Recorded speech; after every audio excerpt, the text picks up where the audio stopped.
Hello friends, welcome to my YouTube channel. Friends, इस video में मैं बैक टू बैक 3 से 4 पजल सिखाऊंगा, तो वीडियो पूरा देखें। तो आइए शुरू करते हैं। यहाँ पे जो गेम है वो पिछले साल खेली गई थी यहाँ पे earlychess.com इंटरनेट पे। तो यहाँ पे white to play and find the best move for white, क्या खेलोगे। यहाँ पे अगर आप मिस्टेक करके अपने रुक से यहाँ पर चेक देते हो तो उसके बाद सिंपल है, यहाँ पे वो कैप्चर कर लेगा और यहाँ पे आपका अटैक जो है वो रिमूव हो जाएगा। तो ये रॉन्ग मूव है। सेकंड में आप क्या खेल सकते हो, यहाँ पे जो वाइट की मेन मूव है वो है अपने नाइट का सेक्रीफाइस देना। यहाँ पे नाइट गोज़ टू E8 और उसके बाद ये चेक है। यहाँ पे अगर वो कैप्चर करता है, यहाँ पे बेस्ट मूव के लिए यही है। कैप्चर करने के बाद यहाँ पे कैप्चर करने के बाद यहाँ पे जो ब्लैक है वो यहाँ पे इस पॉन को कैप्चर कर लेगा और यहाँ पे वाइट कंप्लीटली विनिंग है। लेकिन गेम में क्या हुआ, यहाँ पे उसने कैप्चर नहीं किया। यहाँ पे जो अपोनेंट है उसने यहाँ पे जो है वो चेक था, तो उसने यहाँ पे अपने किंग को यहाँ पे लेके गया। तो अब आप सोचिए कि आप क्या खेलोगे। यहाँ पे जो वाइट की मेन मूव है वो है अपने रुक से चेक देना। यहाँ पे रुक गोज़ टू G7 और उसके बाद ये चेक है। यहाँ पे अपोनेंट के पास जाने के लिए ज़्यादा ऑप्शंस नहीं है यहाँ पे। तो यहाँ पे उसके लिए फोर्स है यहाँ पर कैप्चर करना, तो यहाँ पे उसने कैप्चर किया। तो अब आप सोचिए कि आप क्या खेलोगे। यहाँ पे जो मेन मूव है वो है अपने नाइट से चेक देना। यहाँ पे नाइट का ये चेक आएगा। यहाँ पे ये पूरा जो फाइल है वो कवर करके रखिए और यहाँ पे जो है वो चेक है। तो यहाँ पे अपन के पास एक ही ऑप्शन है, ये वो यहाँ पे जाएगा और यहाँ पे ब्यूटीफुल चेक एंड मेट, क्योंकि जो अपोनेंट का किंग है वो कहीं जा नहीं सकता, उसके सारे स्क्वायर जो है वो लॉक हैं। तो यहाँ पे जो है वो अपोनेंट की चेकमेट हो गई। तो आइए देखते हैं सेकंड पजल।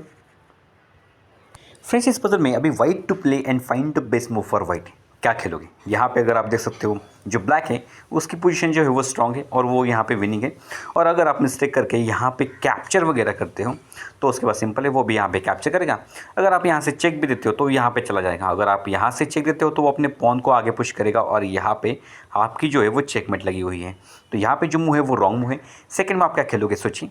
यहाँ पे जो वाइट की मेन मूव है वो है इस गेम को ड्रॉ करवाना और यहाँ पे उसके लिए खेलना होगा रुक गोज़ टू D8 और उसके बाद यहाँ पर ये चेक है। यहाँ पे एक ही ऑप्शन है, यहाँ पे जाएगा। तो अब आप सोचिए कि आप क्या खेलोगे। अगर आप मिस्टेक करके अगेन यहाँ पे चेक देते हो तो उसके बाद सिंपल है, वो यहाँ पे कैप्चर कर लेगा। तो यहाँ पे जो मूव है वो रॉन्ग मूव है।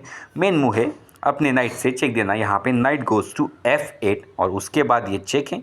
जो किंग है वो यहाँ पर जा नहीं सकता क्योंकि यहाँ पर भी प्रोटेक्शन है, तो यहाँ पे उसे नीचे आना होगा। तो अगेन यहाँ पे चेक, वो यहाँ पे जाएगा। अगेन यहाँ पे चेक, अगर वो यहाँ पर भी आता है तब भी यहाँ पे उसे यही खेलना होगा और यहाँ पे 3-4 रिपोर्टेशन के बाद यहाँ पे ये जो गेम है वो ड्रॉ हो गई। तो आइए देखते हैं थर्ड पजल। फ्रेंड्स, इस पजल में अभी ब्लैक टू प्ले और यहाँ पे ब्लैक टोटली लॉस है, लेकिन यहाँ पे उसने गेम बचाने के लिए अपने रुक को जो है वो यहाँ पर रख दिया और यहाँ पे अभी इस क्वीन पे अटैक है। तो आप सोचिए कि आप क्या खेलोगे। अगर आप यहाँ पे मिस्टेक करके यहाँ पे कोई सैक्रिफाइस वगैरह देने की कोशिश करते हो, यहाँ पर अपने रुक को रखते हो, तो यहाँ पे सिंपल है, यहाँ पे वो चेक दे देगा और यहाँ पे आपके यहाँ पे रुक को जो है वो वापस आना पड़ेगा। तो यहाँ पे जो मूव है वो रॉन्ग मूव है। सेकंड में आप क्या खेलोगे, सोचिए। यहाँ पे उसके ये खेलने के बाद अगर आप मिस्टेक करके यहाँ से वगैरह सेक्रीफाइस देते हो तो उसके बाद सिंपल है, वो यहाँ पे कैप्चर करेगा। अगर आप यहाँ पे कैप्चर करोगे तो वो भी यहाँ पे कैप्चर करेगा और यहाँ पे आपका अटैक जो है वो कम्प्लीटली रिमूव हो जाएगा। तो यहाँ पे जो फाइट की मेन मूव है वो है अपने क्वीन का सेक्रीफाइस देना। यहाँ पे क्वीन कैप्चर रुक, उसके बाद यहाँ पर ये चेक है, तो यहाँ पे कैप्चर करना फोर्स है। जैसे ही यहाँ पे वो कैप्चर करेगा, यहाँ पे चेकमेटिंग मूव, यहाँ पे रुक गोज़ टू D8, उसके बाद उसकी चेक एंड मेट, क्योंकि उसके किंग के पास जाने के लिए कोई स्क्वायर नहीं है। तो यहाँ पे ब्लैक की चेकमेट हो गई।